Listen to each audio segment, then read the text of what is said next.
And Jim Gallagher Jr. is on the call for us this week out at Minnesota at Hazeltine. Jim, good to see you.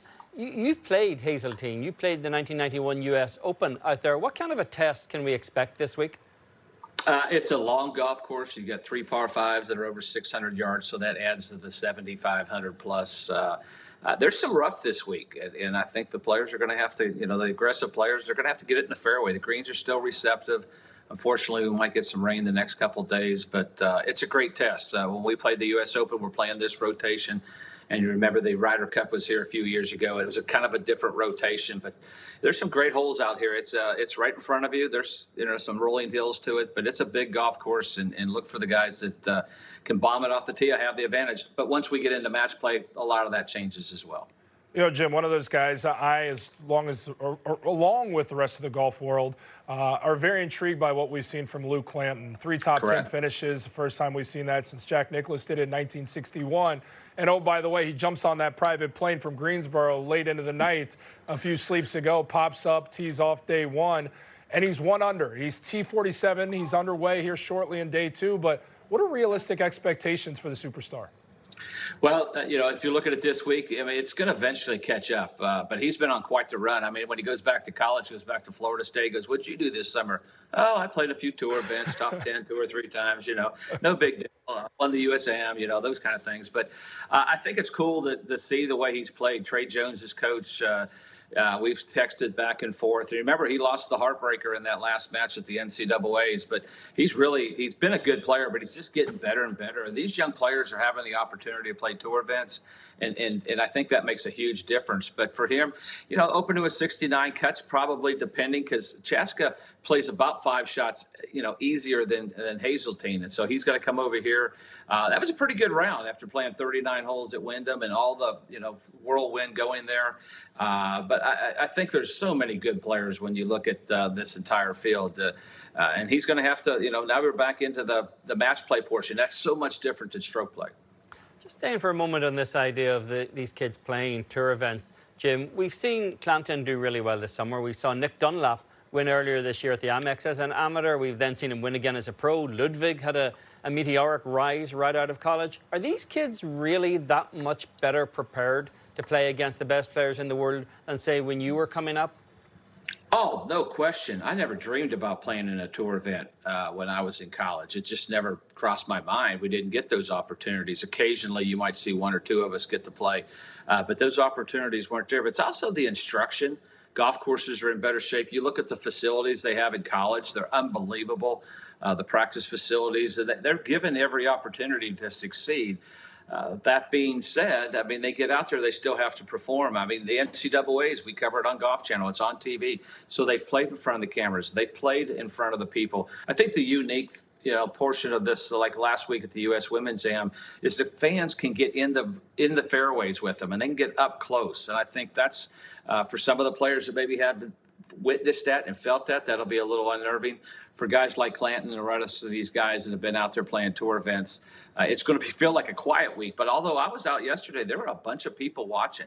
And Minnesota's a great golf state. They love their golf. I know when we played the U.S. Open up here, the 3M Championship, they love to come out and watch. So it's going to be a great championship. There's so many guys that are up there for, that could win this. But it all changes once we get into the match play portion. There's some guys that Gordon Sargent has to get going. He shot a couple over yesterday. There's a couple guys that are some really good players that didn't have good days on the easier of the 2 golf courses. Yeah, Jim, and that's kind of where I want to go next. You mentioned the #1 amateur in the world.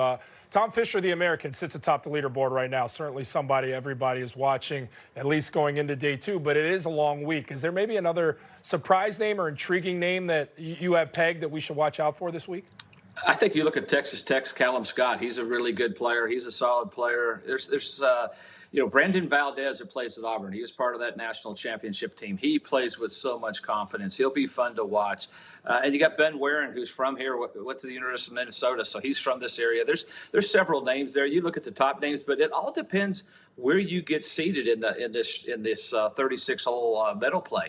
So if you get a bunch of these guys seated in the same bracket, they could knock each other out. It's not like, hey, number one gets to be in the number one seed. So a lot of it has to do with where they qualify, and that's something to look for as we continue on. And that's where the interesting part for our job is we could see some of those great matchups, but we might see them in the round of 64, 32, or even 16 early if they don't qualify in what we would call the proper order, or the order we expect them to be in. Really is a tantalizing prospect for the rest of this week. Jim, I want to drag you over to the paid ranks of this game for a moment. You've been around it a long time. There's this kind of a strange episode with Coocher on Sunday night at the Wyndham Championship where he elected not to finish. He was obviously an easy target for the keyboard commandos on social media. Was he out of line in your mind? If he explained it the way he explained it the next day, that would have been fine. I think if he just would have been clear as hey, he's trying to get in there to stay in that 125. He knows he's not going to make the playoffs. I mean, I would have finished. But as it turned out, it was a break for him to get relief from the scoreboard. They probably should have said something a hole or two before if they couldn't see. You always have that right as a player. It probably should have been done before that. I know the tour is trying to get it in, and maybe they tried a little too hard to get it in.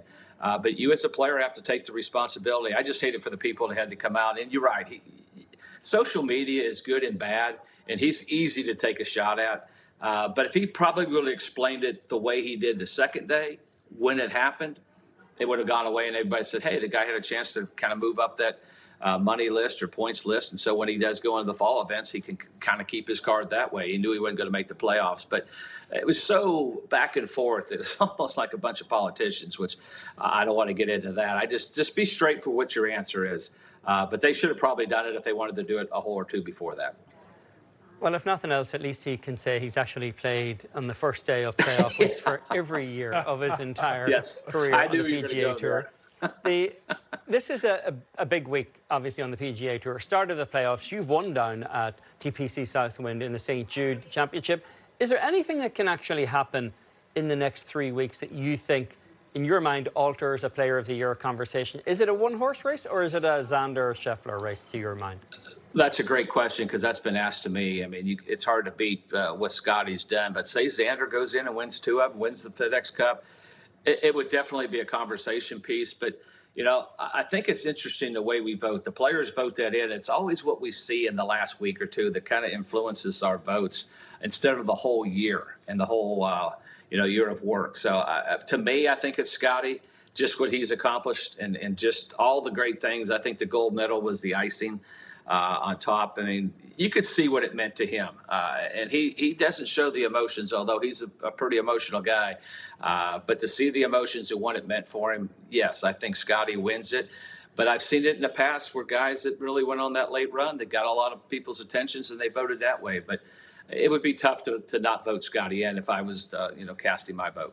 Yeah, I think that's a pretty balanced answer right there. Pretty ironic as we sit here and talk about the top of the professional ranks and this new wave that you'll be covering this week, hoping to establish their careers and really get started up there in Minnesota at Hazeltine. Jim Gallagher Jr., you can hear him on the call this week. Jim, we appreciate the time. Thanks, guys. Appreciate you having me.